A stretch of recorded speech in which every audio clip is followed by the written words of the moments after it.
Now, the so-called victims, and they don't name anyone by name in the indictment that's 38 pages long, are protesting the arrest of the man that allegedly scammed them out of $1 billion.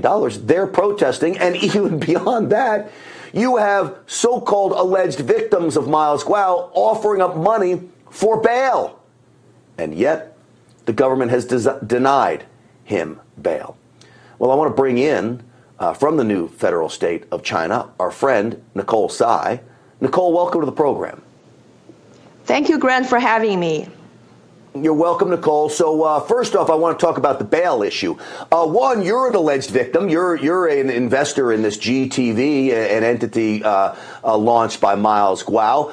Yet you're here defending him. It seems every victim out there is defending him, even offering up bail money, and yet they're holding him. What is up with this?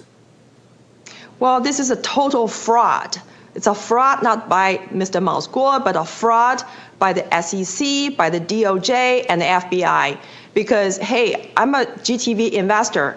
I'm one of the 5,500 GTV investors who have been fraud by the SEC, by the DOJ, and persecuted by the FBI. So we're running support and social media campaign called Free Miles Guo, hashtag Free Miles Guo, because we're not the victims of Mr. Miles Guo. We are the victims of the weaponized SEC, DOJ, FBI, and the U.S. federal government agencies. The CCP has taken complete control of the federal government agencies and used it as a tool to persecute the Chinese dissidents. We are CCP enemy number one. So the CCP would be happy. They're cheering for the successful prosecution of Mr. Miles Guo and for the persecution of all of us, the GTV investors. Nicole, this is very interesting because I'm looking, okay, they're denying bail to Miles Guo, yet the chief financial officer of Huawei, okay, the princess of China, she is allowed to be sent back to China. She's in Canada. The DOJ wants her because of what?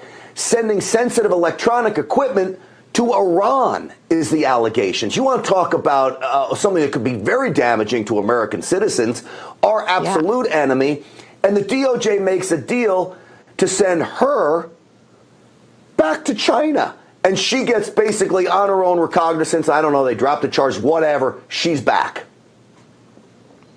Yeah, so the real criminals are walking free. They're walking the street while the good people are being put in the jail. And let's not forget that today, the CEO of the TikTok was testifying before the U.S. Congress. And in the Washington Post, a Western journalist wrote an opinion piece defending TikTok and explained why banning TikTok on the U.S. soil was wrong. And most ironically, Washington Post also accept the CCP's money, and they did a wraparound advertisement for TikTok. We're talking about Washington Post, a prominent U.S. mainstream media. They're taking the money from the CCP and they're promoting the CCP's propaganda and surveillance tool on the U.S. soil. So in this country, there's a two-tier justice system, one for the CCP and the sellout who are in bed with the CCP, and the other one is for the rest of us. Just look at what happened to General Flynn, to the J6 people, and to the parents who have been characterized by FBI as terrorists. So I'm deeply appalled by what's happening today. It's interesting because when you sum up all of those things, combined with the CFO of Huawei being sent back to China, the darling of China, they wanted her. John Bolton had something to say about this back in the day. Let me just play his clip because he sums it up pretty well about sending her back to China. But the deferred prosecution agreement that the U.S. Department of Justice entered into with Meng Wanzhou was a concession that didn't need to be made. I think that extradition was highly likely, and I think had there been a trial on the merits, Meng would have been convicted of all the counts against her. So to give up in a circumstance like that suggests to me that that there were other considerations involved than strictly the legal considerations.